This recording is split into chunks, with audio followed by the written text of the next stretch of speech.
If you saw this figure walking toward your house in the 1600s, you knew someone was dying. The wide-brimmed hat, the long waxed coat down to the ankles, the gloves, the boots, the glass-eyed leather mask with a beak a foot long. This was the plague doctor, and for 2 centuries he was the last visitor most European plague victims ever had. To understand why he looked like this, you have to go back further than the mask itself, back to a medical idea that is almost as old as medicine. The ancient Greeks, including Hippocrates, believed that disease traveled through corrupted air.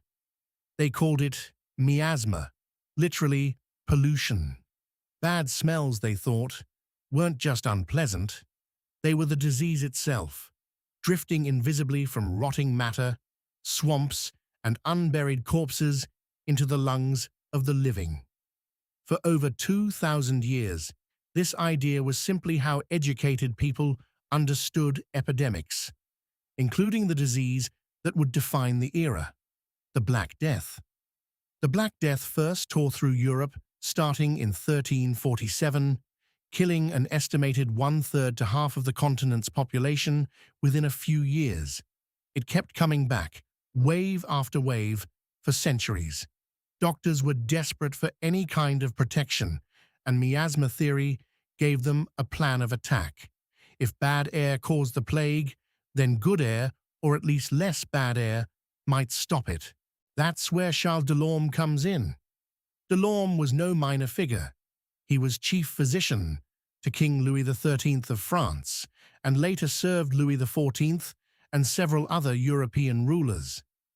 In 1619, treating plague victims in Paris, he designed a complete protective costume for physicians, engineers really, built from the miasma theory itself. The coat was made of goat leather or heavy waxed canvas, coated to repel the bad air and any fluids from patients. Gloves and boots, also leather, covered every inch of skin. A wide-brimmed hat marked the wearer as a doctor from a distance. Glass discs were set into the eye holes of the mask, protecting the eyes while still letting the doctor see. And then there was the beak, the piece everyone remembers. The beak wasn't just a shape doctors thought looked intimidating. It was functional, or at least it was meant to be. Doctors packed it with dried flowers, roses, and carnations, along with herbs like mint, spices such as cloves, and substances like camphor, myrrh, and straw. The idea was straightforward under miasma theory. Fill the mask with strong, pleasant, purifying scents, and you would filter the poisoned air before it reached your lungs. Some doctors even lit the herbs inside the beak, so warm, scented smoke would circulate as they breathed. A long wooden cane completed the outfit, letting a doctor lift a patient's clothing, take a pulse, or point without ever making direct contact with skin. The image that's burned into our modern imagination, the sinister black-beaked figure, comes largely from one specific source, a 1656 engraving by the German artist Paul Fürst, titled Der Dr. Schnabel von Rom, or Dr. Beak of Rome. It shows a plague doctor in full costume during a serious outbreak in Rome that year, accompanied by a mocking Latin and German poem suggesting the doctors were more interested in collecting fees than curing anyone. That satire tells you something important. Even at the time, plague doctors had a complicated reputation.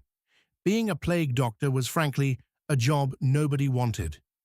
Established, successful physicians usually avoided it entirely, since the risk of death was extremely high, and the pay, while sometimes generous by contract, wasn't worth it to someone with a thriving practice treating wealthy patients.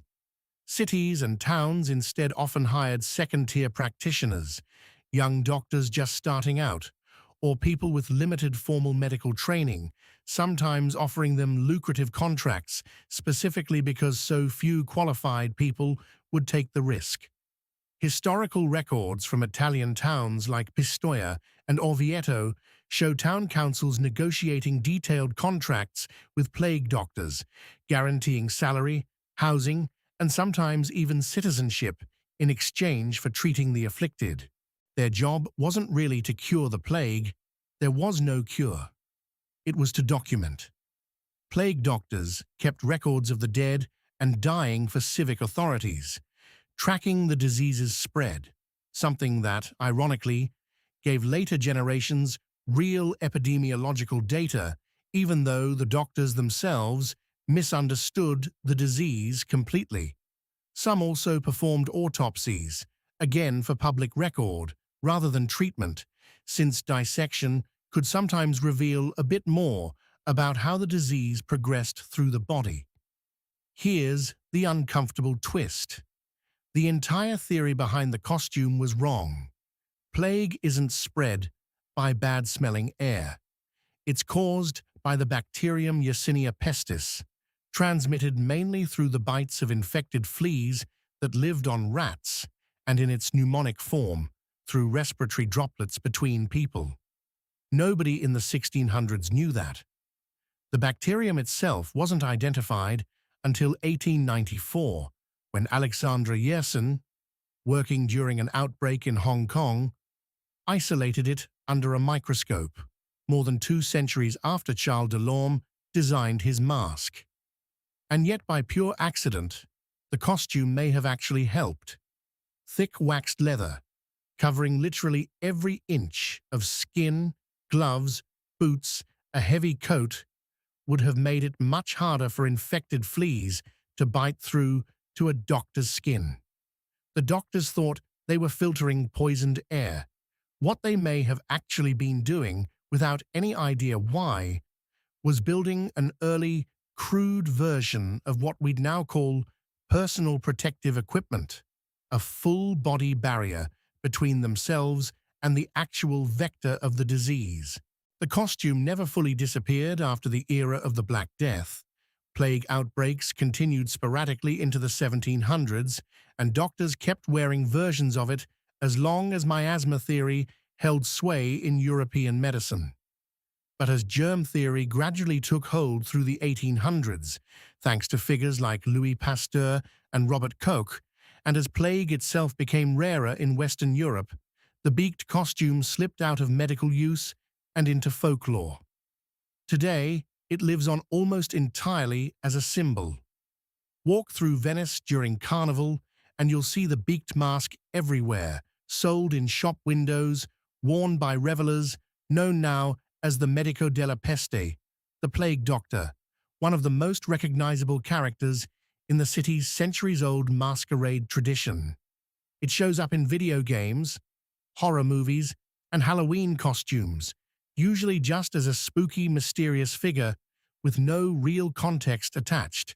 But the real history is stranger and more interesting than the costume shop version.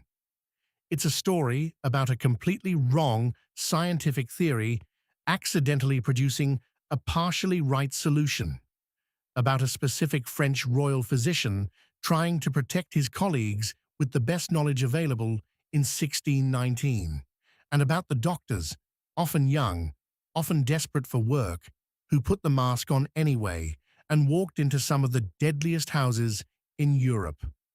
Follow for the next object.